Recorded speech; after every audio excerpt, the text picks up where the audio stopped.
This is a makeup video for Emily primarily, who was not in, who can't be in class. This was a day that my iPad, for whatever reason, refused to record. So this finishes up the section on mating systems. When we left off last time, we were talking about how we go about paternity testing so that we can actually assess things like whether or not these male red-winged blackbirds are actually having extra pair copulations with females. And so in order to do this, we can use restriction fragment length polymorphisms, where we actually have data from different, or DNA from different individuals, and the restriction fragment cuts the DNA at particular spots. This creates a variety of different sized fragments, and then you run these fragments out on a gel, and it shows you where children share restriction sites with male 1 or male 2. In this case, this child is sharing restriction sites with male 2. You can also use microsatellites to determine whether an individual is heterozygous for a particular microsatellite or homozygous, and also what the size of those fragments are. So here we have a homozygous individual, here we have a homozygous individual, here we have a heterozygous individual, and heterozygous here, and heterozygous here, all for different sized microsatellites. The tricky thing about microsatellites is they oftentimes only differ by a few base pairs, and so you need very high resolving gels in order to do this, or you have to rely on sequencing. The nice thing about the sequencing is it's all really short read sequencing, so it's not that expensive to do. So one of the questions that behavioral ecologists have is why exactly would females enter into polygyny if there are costs associated with polygyny? And this led to the development of the polygyny threshold model. What this model basically says is that females will choose polygyny when the costs of choosing monogamy, they will choose polygyny when they don't have any choice in the matter. And so even though there are costs associated with polygyny, sometimes that's your best bet, given the supply of males in an environment and also given the quality of habitats. So there is a cost to polygyny, and so when we look at the threshold model, we see that there is, on the y-axis, female reproductive success, and on the x-axis is territory quality.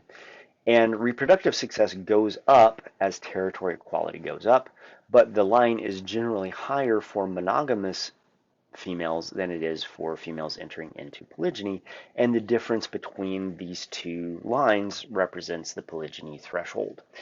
And so what you do to evaluate this is you look at the quality of a male's territory, quality of the breeding situation, and you ask yourself, if you're the first female to enter into this environment and you have territories A, B, C, D, E, and F to choose from, well, what do you choose? Well, you choose to go with the male in territory A because he has the highest quality territory where you're going to achieve the highest reproductive success.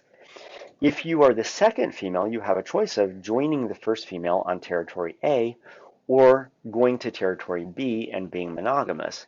Well, once again, the payoff, the reproductive success of being the second female in the environment, but the first female on territory B is higher than the reproductive success of being the second female on territory A, and so you go to territory B. The third individual, though, has a choice of being polygynous on A or B, or being monogamous on C. Well, being monogamous on C is a much poorer habitat than being polygynous on A, and so an individual should be polygynous on territory A. Same thing with territory B, and it's only after those territories are filled, in a sense, with polygynous females, do individuals start going for monogamy on territory C. However, if there is a bunch of high quality territories, you might actually find that individuals stay monogamous as territory quality goes down, once again until you reach this threshold, after which it is more beneficial to be polygynous on territory A than it is to be monogamous on territory E, for example. And so keeping in mind territory quality and the payoffs to the female, you can model what the decision making should be of any given female given the environment that she finds herself in. So polygyny in red-winged blackbirds.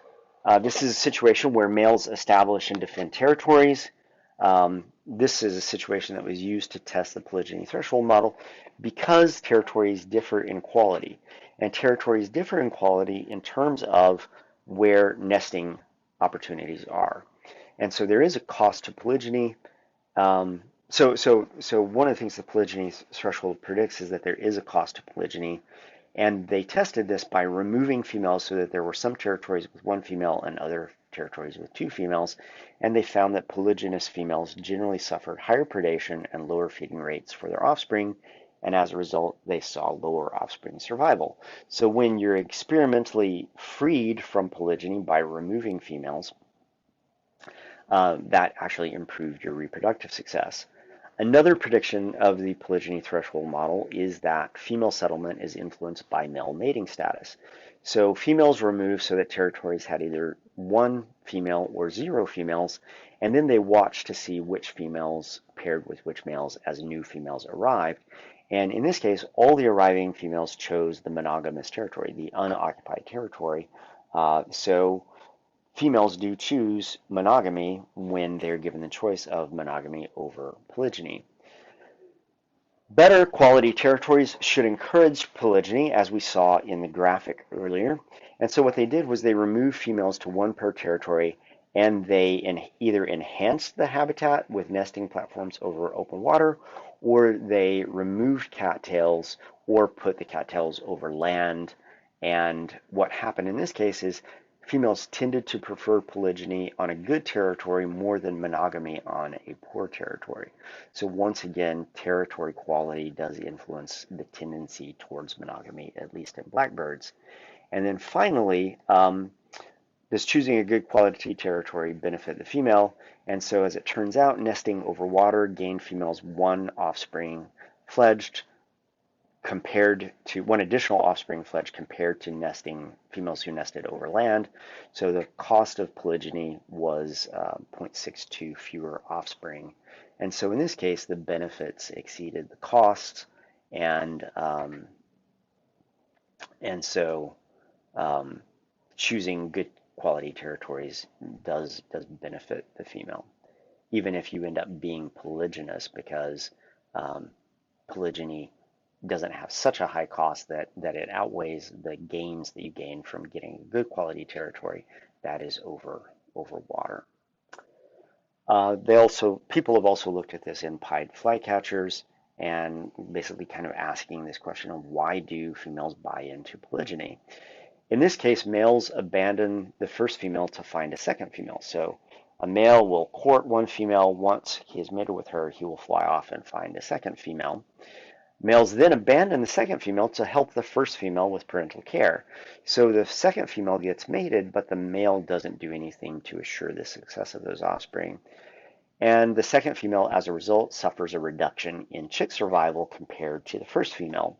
And so why would a pied flycatcher buy into this polygyny if she is the second female? One hypothesis is the sexy son hypothesis. You're mating with that male because that male has characteristics that are of high quality or indicate high quality. Therefore, those genes for high quality status will be passed on to your offspring, and as a result, you will have reproductively successful sons. This requires a high heritability of male mating status, and the probability for polygyny for males in this case is only about 29%. And so having high mating status in 1 year doesn't translate into your offspring having high mating success. So this is probably not a very good hypothesis. There's also the hypothesis of deception, which is that males set up second nests far from the first nests, and they basically hide the fact that the male has a first nest from the second female that he mates with. Another hypothesis would be that unmated males are hard to find, but when they examined this, they found that females choose unmated males as often as mated males when they're given a choice between the two. So on the basis of this, the researchers concluded that the sexy son hypothesis doesn't really hold up, and females aren't really affected by the mating status of males, and so chances are in this case, female pied flycatchers buy into polygyny simply because they're ignorant of the fact that they are indeed the second female. And they don't know until after they've mated that this is the case because the males attempt to deceive, in this case, both the first and the second females. Dunnocks represent another example of where this balance between polygyny and monogamy and polyandry exists. When researchers have looked at female reproductive success, you find that polyandry is generally going to give a female higher reproductive success than monogamy, which is then higher than polygyny. This makes sense because under polyandry, you have potentially two males providing parental care to the offspring. But on the other hand, male reproductive success is benefited by polygyny, followed by monogamy, followed by polyandry, which also makes sense. A male will have higher reproductive success as he mates with more females, will have lower reproductive success as he cares for offspring. And so so these two things are in conflict with one another. Female reproductive success is exactly the opposite ranking of male reproductive success. And competitive availability, sex ratio, and territory characteristics are all important in determining the outcome of this conflict. And so your book has a graphic where they basically try and quantify what the reproductive gains are for females inside the boxes, which represent territories, and males. So polygyny has two females, each with a territory inside the male's larger territory. Each female fledges 3.8 offspring on average, giving the male a reproductive output of 7.6, which is much higher than a single male with a single female where they fledge 5 offspring, giving both males and females 5 offspring.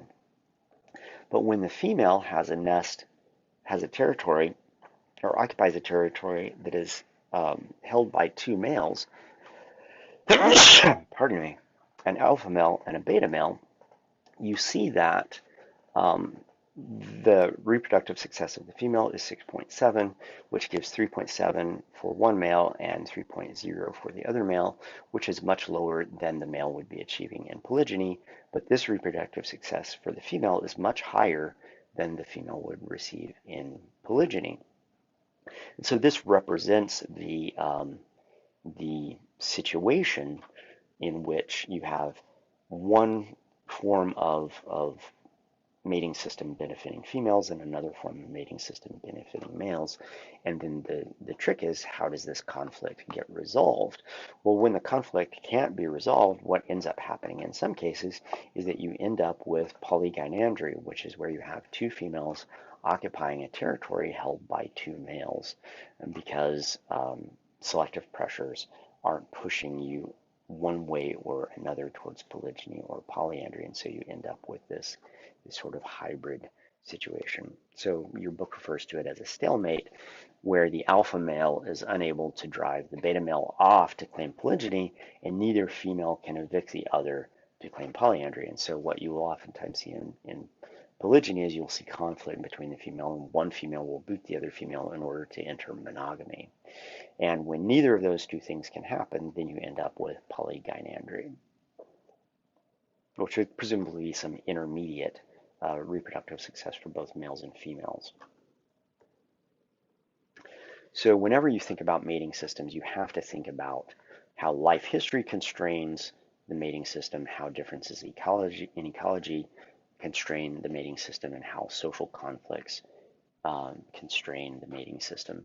And in all these cases, you can study these by looking at different hierarchical levels within biology. You can look at differences in life history across different clades within a phylogeny. You can look at differences in ecology by looking at one single clade within a phylogeny, for example, looking at different species within a genus. And then, of course, you can look at social conflicts by examining variation among individuals within a particular population. And I think that covers what we covered to finish up this chapter.